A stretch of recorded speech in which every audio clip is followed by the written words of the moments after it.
Nous arrivons maintenant au point 5 de nos travaux. C'est la déclaration des experts et de la société civile. Pour ce point, nous allons donner la parole d'abord au président de la Commission nationale de la Confédération des États du Sahel du Burkina Faso. Il s'appelle M. Bassolma Bazié.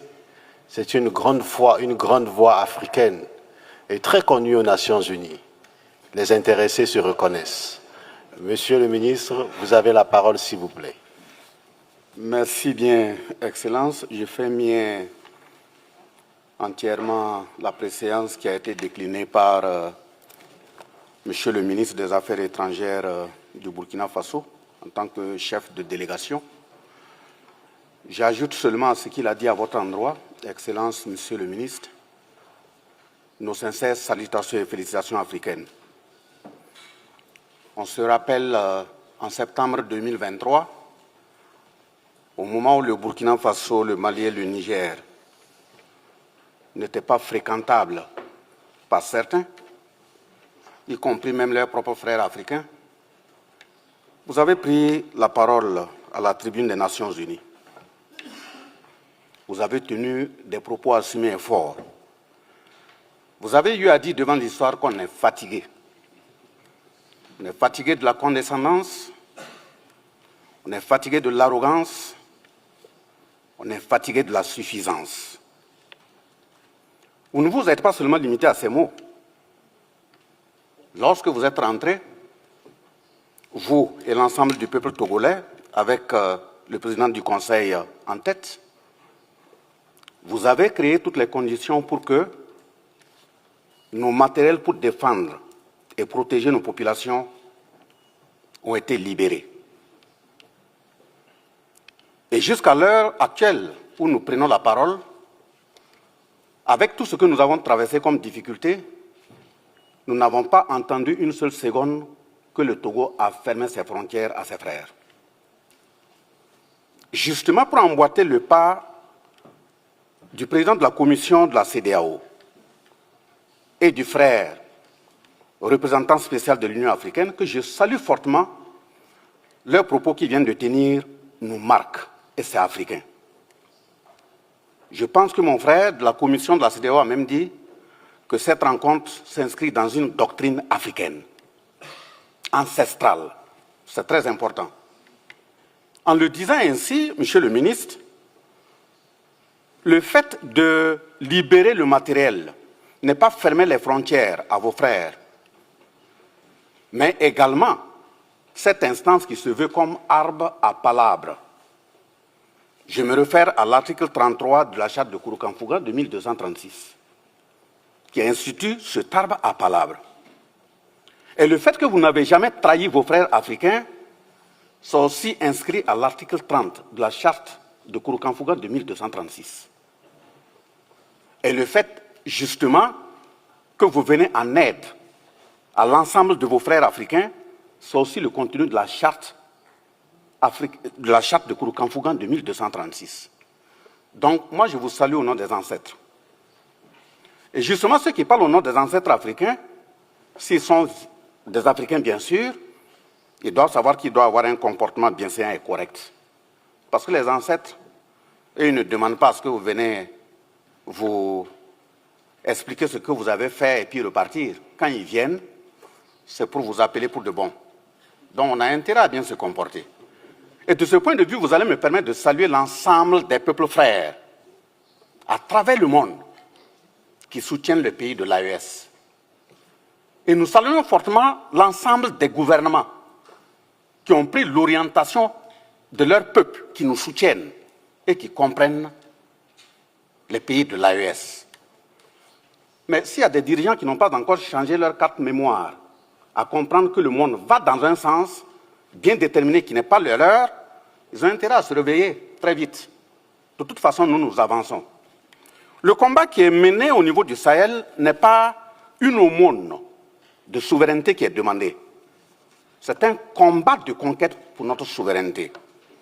Et de ce point de vue, mon propos s'articule autour de deux clichés à clarifier Parce que nous constatons qu'à travers les discours, et même les questions de droits humains qui sont évoquées, il y a des plans stratégiques d'assassinat de nos dirigeants qui sont en vue.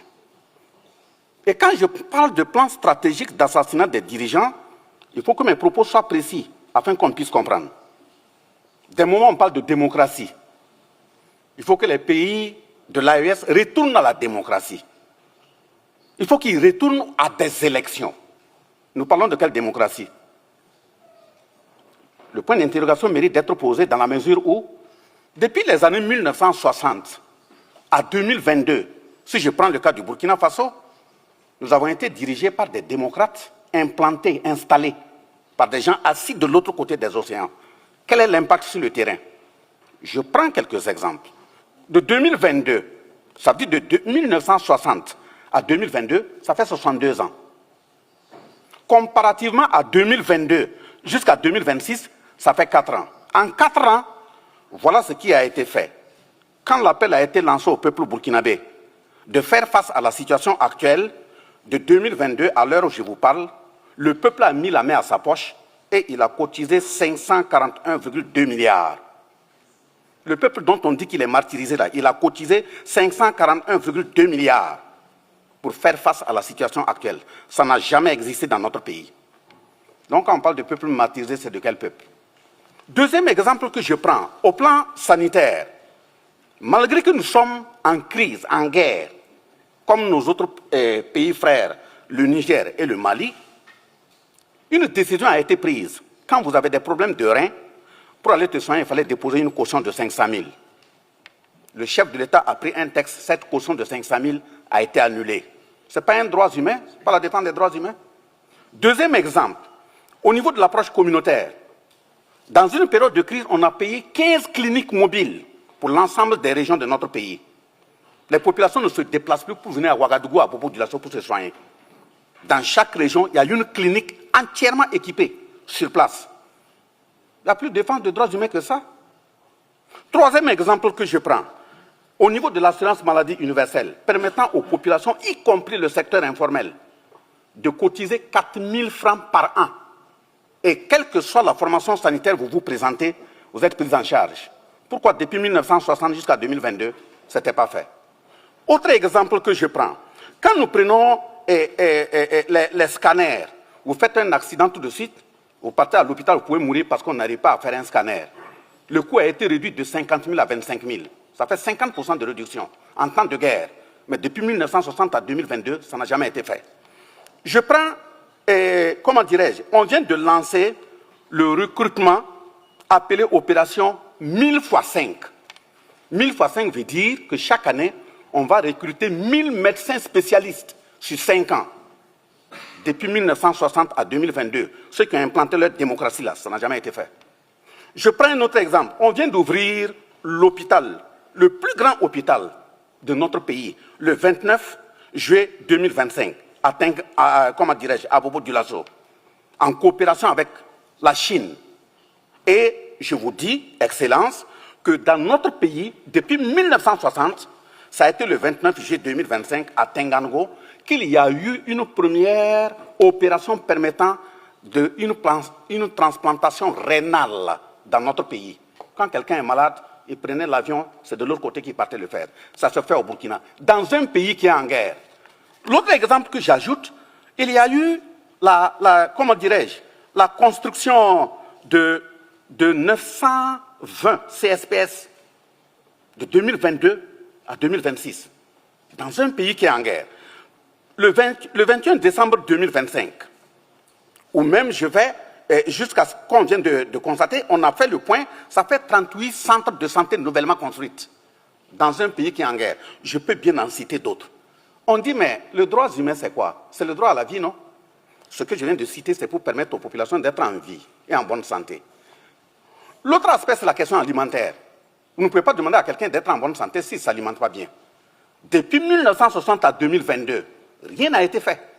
De 2022 à 2026, malgré que nous sommes en guerre, il y a eu la mécanisation et des intrants. Ça veut dire, rien que pour 2025, l'État a mis dans la mécanisation agricole et les intrants 104 milliards de francs CFA. Et qu'est-ce qu'on a eu comme résultat? Ça veut dire 104 milliards, c'est plus, puisqu'en 2024, on a fait 77 milliards. Et cela nous a permis d'atteindre 67 000 tonnes de céréales pour nourrir les populations. C'est pas ça la défense des droits humains? Je prends un autre exemple. Au niveau de l'aménagement des bas-fonds, pour permettre aux cultivateurs, ça veut dire aux paysans, de pouvoir s'en occuper, on est passé de 5 000 hectares, depuis les années 1960 à nos jours là, on est passé de 5 000 à 25 000 hectares en 2025. Mais c'est un pays qui est en guerre. Et au niveau toujours de l'agriculture, les labours, les paysans qui ont les terrains là, on prend les tracteurs, on laboure ça gratuitement pour eux. Et 2025, nous avons fait 58 000 hectares de terrain labourés gratuitement pour les paysans. Il n'y a plus de défense des droits humains plus que ça. Et quand je prends par exemple au niveau des forces armées, dans les 11 accords où on a dit qu'on ne peut pas payer du matériel ailleurs si ce n'est pas la France, on ne peut pas former nos militaires ailleurs si ce n'est pas la France, je vous informe que de 2022 à 2025, nous avons constitué de façon autonome une vingtaine de bataillons d'intervention rapide, tout équipés, minimum 500 par bataillon. Je ne vais pas dire le nombre exact, parce que les murs ont des oreilles. Et comme c'est des questions militaires, si je donne, vous pouvez vous préparer et puis venir. Je ne donnerai pas tout. Je donnerai des environs. C'est moins, c'est plus, vous n'allez pas le savoir. Deuxième exemple, on a constitué une dizaine de groupements d'unités mobiles d'intervention de la police. Ça y est sur le terrain. On a constitué des légions de gendarmerie sur tout l'ensemble du territoire. Près de 10 escadrons de gendarmerie mobile. Ça y est sur le terrain. Le nombre de bases aériennes de 1960 à 2022, c'était une seule. Aujourd'hui, on en a 4, de 2022 à 2026. 4 bases aériennes. Voilà, mais je dis, je donne approximativement, pas du tout. Voilà, les volontaires pour la défense de la patrie, où on a considéré que ce sont des milices. Moi-même qui suis devant vous, je suis un volontaire pour la défense de la patrie. Un volontaire pour la défense de la patrie. Donc, ce n'est pas des hommes de rue qu'on ramasse pour dire qu'on a formé des milices. Et tous ceux qui sont des volontaires pour la défense de la patrie, sur le terrain, au fur et à mesure, on les enlève, on intègre directement dans l'armée, sont formés. Ceux qui n'ont pas l'air pour aller dans l'armée, on les installe, soit au niveau entrepreneurial, que ce soit l'agriculture, que ce soit la menuiserie, que ce soit la soudure. Voilà ce qui est fait au Burkina. Donc, il est essentiel qu'on demande aux uns aux autres d'enlever les œillères pour mieux regarder la réalité. Ce que nous disons, on dit oui, le Burkina ne veut pas la démocratie. On n'a jamais dit qu'on ne veut pas la démocratie. La démocratie a importé une robe forcée qu'on veut nous porter là. On ne la prendra pas. Si nos grands-parents ont eu à porter par force, nous disons non. Et nous avons les capacités nécessaires de dire non. Et même demain, on dira non. La démocratie libérale, dont les principes sont basés sur l'homosexualité, les principes sont basés sur le mariage entre deux enfants à leur mère ou bien à leur père, là, ça c'est terminé. En Afrique et au Burkina, il n'y aura pas ça. Dans l'espace AES, il n'y aura pas ça. Donc, de ce point de vue, la démocratie a ses principes, où on estime on peut violer la Constitution, se faire élire 3-4 fois. On s'installe, ça, il n'y a rien. On tue 3000 personnes. On installe celui qu'on veut, ça, il n'y a rien. Et quelqu'un vient prendre le pouvoir par les armes, appuyé par le peuple. Il n'y a même pas une goutte de sang. Vous estimez que lui, là, il doit partir. Et quand ces deux personnes qui prennent mon voisin, par la réalité, c'est un exemple que je prends, vous prenez le pouvoir, par les armes, vous ne dites rien. Parce que ce qu'il fait, c'est ce qui vous plaît. Et moi, je prends les armes. Quand je dis, je ne suis pas d'accord que vous me nommez mon Premier ministre, je ne suis pas d'accord que vous m'imposez le ministre de la Défense, vous commencez à me traiter de putschiste, de quelqu'un de non fréquentable, vous créez toutes les conditions pour pouvoir me renverser.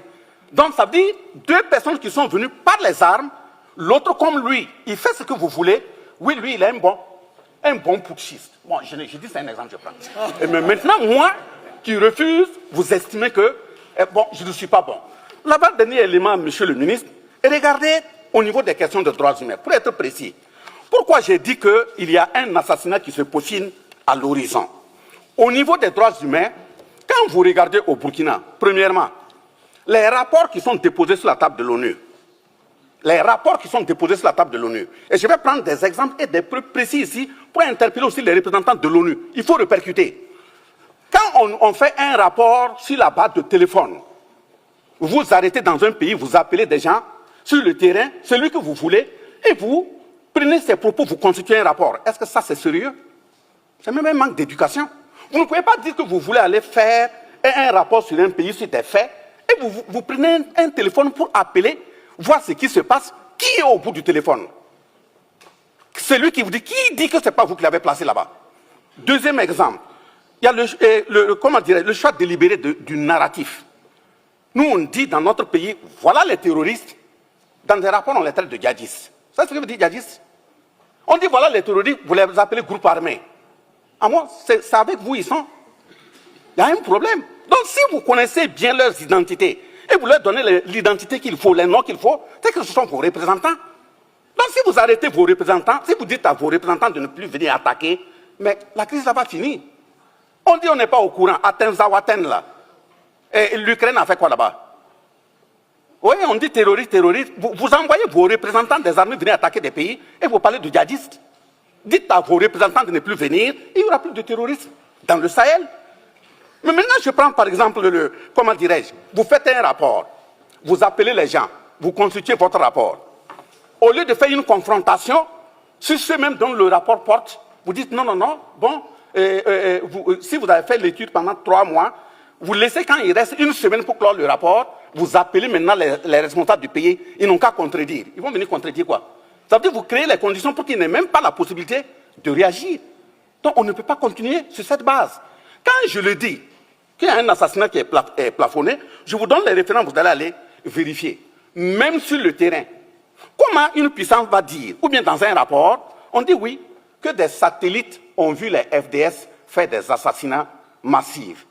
Des satellites qui voient des FDS qui font des assassinats massifs. Et les mêmes satellites sont incapables de voir des terroristes qui s'organisent pour aller attaquer. Vous, vos satellites là, ils sont binaires ou bien c'est quoi? Donc ils regardent par choix. Donc vos satellites, quand c'est vous, vos hommes là, on ne voit pas. Donc il y a quand même un problème. Donc, je prends le cas de Kadhafi. Ça a été exactement le même narratif qui a été utilisé sur Kadhafi. Et voilà les exemples. Encore, on a dit que oui, il y a rapidement Human Rights qui a fait un rapport, qui a déposé. D'abord, il faut que les gens de Human Rights comprennent que la Déclaration universelle des droits de l'homme, là, de 1789, a été construite 553 ans après l'achat de Kouroukanfouga de 1236. On ne peut pas venir apprendre à des Africains ce que c'est que les droits humains. Vous prenez la Déclaration universelle des droits de l'homme de 1948. Elle a été construite 712 ans après l'achat de Kouroukanfouga. Ça veut dire que les droits humains, quand même, en Afrique, on sait de quoi il s'agit. Donc, vous prenez, vous dites, oui, Human Rights a fait un rapport, allez déposer parmi les rapports qui ont concouru à la prise de la résolution 1970 et la résolution 1973, ça veut dire 1970 et 1973, qui ont permis d'assassiner Kadhafi. Même on a dit que c'était pour aller créer une zone aérienne, d'exclusion aérienne. C'est une zone qui a été créée. On est intervenu jusqu'au sol, aller massacrer Kadhafi. Et après, on revient, on dit, non, les rapports qui ont été utilisés là, les preuves n'étaient pas consistantes. Voilà, ce sont des gens qui ont appelé. Ça y est, sur le net, hein, vous pouvez taper. Et c'est sur cette base que Kadhafi, en 2025, vient même d'être condamné pour groupement de malfaiteurs et autres. Ça veut dire que les responsables de Human Rights Watch doivent aussi répondre en tant que malfaiteurs. Regroupement de malfaiteurs. Ce que ça veut dire. Donc, finissant ces exemples, je dis que le Burkina Faso, au sein de l'AES, nous sommes engagés, pas contre un peuple, pas contre une personne, pas contre un groupe. Mais si un groupe se met de travers nos intérêts, nous allons nous défendre. Ça, il faut que ce soit clair. Nous sommes engagés pour la conquête de notre souveraineté. La souveraineté politique, par exemple, on ne va plus nous imposer des dirigeants. Ça, c'est un. La souveraineté économique, par exemple, nos matières, là, ils vont servir à nos peuples. Nos jeunes qui meurent en bordure des océans qui reviennent là, ça, c'est terminé. La souveraineté sécuritaire, par exemple, dire qu'on doit tout acheter matériel militaire et autres en France, c'est terminé. Nous allons acheter nos matériels là où nous voulons. Et même là où nous partons là, c'est de voir comment former bien nos jeunes pour qu'on puisse les fabriquer au Burkina, au Niger ou au Mali. C'est parce que vous connaissez les marques que vous pouvez cartographier. On va créer des tunnels aussi, puis fabriquer. Nous sommes des sous-hommes, non? Nous avons aussi les têtes. Voilà. Mais maintenant, la souveraineté culturelle, c'est d'empêcher à ce qu'on continue d'éroder notre identité. Nous sommes dans le combat pour conquérir notre identité. Et quand je dis que c'est une conquête, ce n'est pas une aumône là, nous sommes prêts. Nous qui sommes là. Si c'est perdre la vie pour ça, on est prêts. Merci, Et maintenant, au merci, niveau de monsieur le l'éducation, ministre. Nous formons les jeunes pour nous accompagner. Donc, ok, je m'arrête là. Merci, Que monsieur. les ancêtres et Dieu vous accompagnent. On puisse avancer. Merci. Monsieur, mais, monsieur le ministre, moi je suis un peu surpris. Je pensais que vous êtes géologue de formation. Non, quand je parle comme ça, les ancêtres sont derrière moi. Face au 7, une autre facette de l'information au Burkina Faso.